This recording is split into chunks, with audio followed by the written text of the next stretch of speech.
Alright guys, so it took the whole offseason, but the Warriors finally have a team.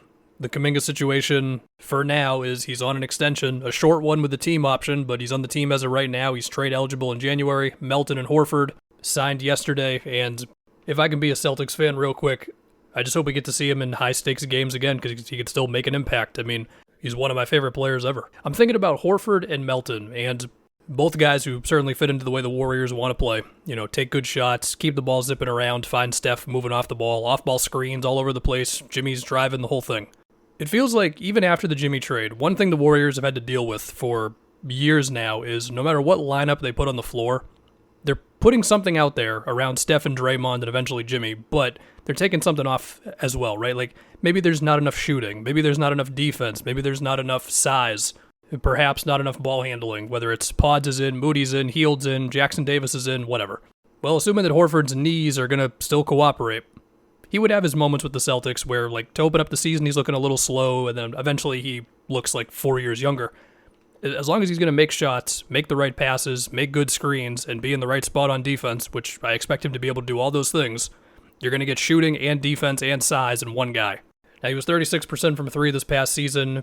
The days of him doing a whole lot off the dribble are kind of past us. I mean, he'll do a little bit still, but don't expect just a bunch of drives from the three-point line when the big man's closing out to him. He might get a little bit, but not a whole lot.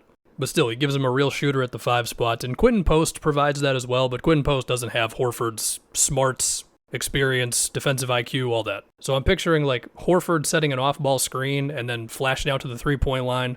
I'm picturing him popping off of a two-man game with Jimmy, or with Steph, to be fair. And what I'm really picturing is him just parking himself in the middle so Draymond and Jimmy can be help defenders. And, I mean, Horford, he played like 27 minutes a game this past season. If that dips down to, I don't know, like 21, 22 this year, it still buys Draymond more minutes that he doesn't have to play at center, you know?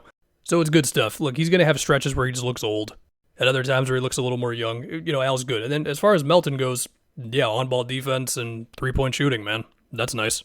I mean, I feel like just seeing what Jimmy and Draymond did as help defenders and weak side rim protectors and all that in the playoffs until the Steph injury, just getting one more on-ball defender and one reliable defensive big guy, even if the big guy's old and the other guy played 6 games this past season, it seems pretty good.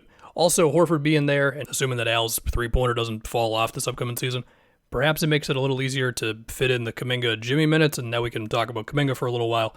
We all get it with Kuminga. The dude wants to cook in one-on-ones and in post-ups, and he just wants to go at guys and dunk on them, and the dude has, like, real one-on-one skills that the Warriors, especially before getting Jimmy, were really, really looking for, right? But you got to play Warriors ball. You got to make your split-second decisions. You got to make your passes in the flow of the offense. You can't have the ball sticking as the offense is flowing and Steph is relocating off the ball, and if you make like one quick pass, it'll open up the shot for Steph. So you also just have to be a fully engaged defender at all times, and that's been a frustration with them, you know, closeouts, rotations, all that. And so even though Kuminga's had flashes of being a good on-ball defender, you got to do more than that. For Steve Kerr to like you, we understand the whole Steve Kerr-Kuminga stuff. Do I expect this situation to really resolve itself by January when he's trade eligible? Not really.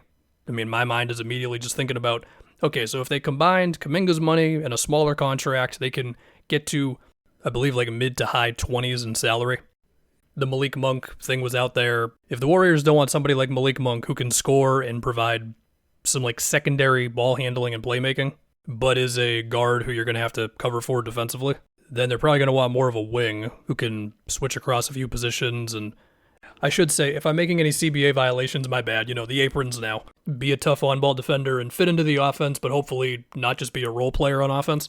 And when I go down guys in the league and guys like around that price range or a little cheaper, the two that I think maybe they would want them would be Wiggins, that one's obvious, or Dillon Brooks. Would the Suns or the Heat be interested? I don't know. I mean, there was a brief thing with Kuminga and the Heat, but it said Miami moved on, so okay. And even then, you might have to move picks if you're the Warriors. Again, this is not me saying, like, that's going to happen or those teams should be interested. I'm just kind of trying to get in the Warriors' heads here. I mean, if they're going to really want, like, a difference-making defensive wing who can still do stuff on offense, which I could be wrong on, maybe they're not looking for that type of guy, but if they are, then good luck, because everybody wants those types of guys. They held out as long as they could. Eventually, they were like, all right, let's take some money rather than the qualifying offer. I mean, this contract makes him more tradable. Again, gets him paid more right now.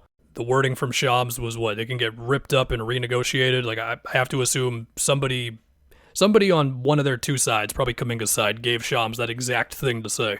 I don't know. Do any of us think that Kuminga and Steve Kerr are going to like each other by the time it's possible to trade him? They have most of their own future picks. They have however many seasons Steph has got left. And when you're paying somebody now over $20 million a season, you need that guy to be a reliable two-way dude. So that's either going to be Kuminga or it's going to be trading him for something else. In a Western Conference that is just going to be brutal, man. So that's about it, man. I'll see you guys. Oh yeah, apparently Seth Curry is going to get signed, but not right now or something. I don't know. Shout out to Seth.